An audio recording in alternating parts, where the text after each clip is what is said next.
my football memorabilia collection, not just because they are items that are great to look at, but more importantly, they are items that carry a personal story of my own journey in the beautiful game. You can see there from the wall behind me, lots of shirts, press passes, posters, other such items on there. Downstairs at home we have two rooms. One of them is plastered with things like this, and then I've also got boxes as well where I keep things such as team sheets and signed programs.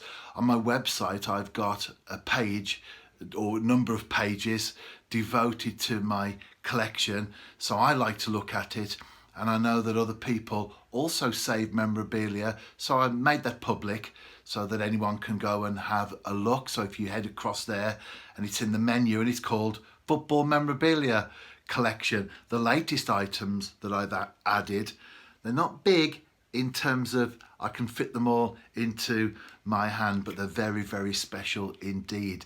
The last blog entry that I made with football memorabilia items, I didn't do a video, but it was Greg Draper, New Zealand international.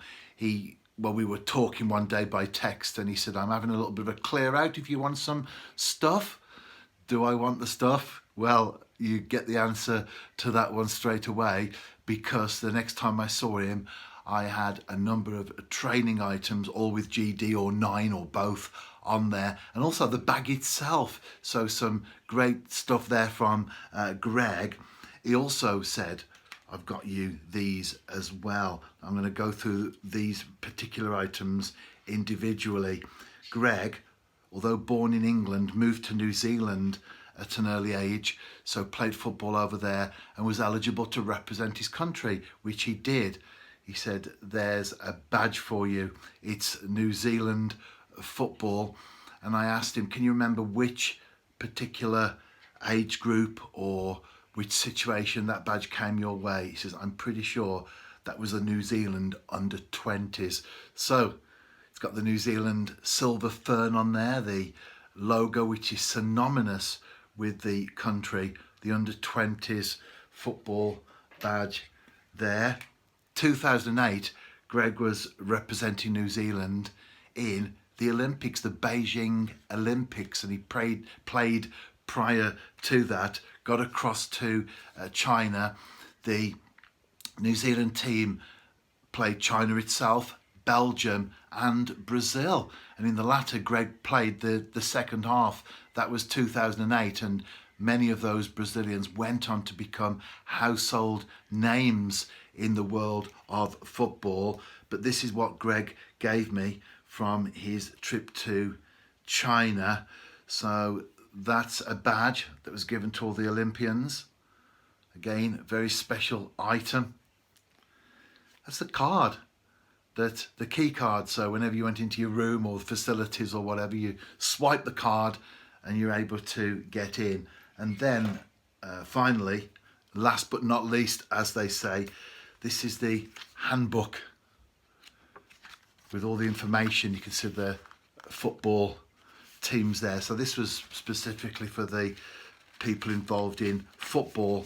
So you've got all the pages there devoted to football. Then want to do a little bit of shopping, some information there on travel as well around Beijing. So again, very, very special item given to the Olympians themselves. And with space on the front, gave Greg a pen, said, you know what to do. It says, best wishes, Rev. And then he signed Greg Draper with his trademark little number 9 there.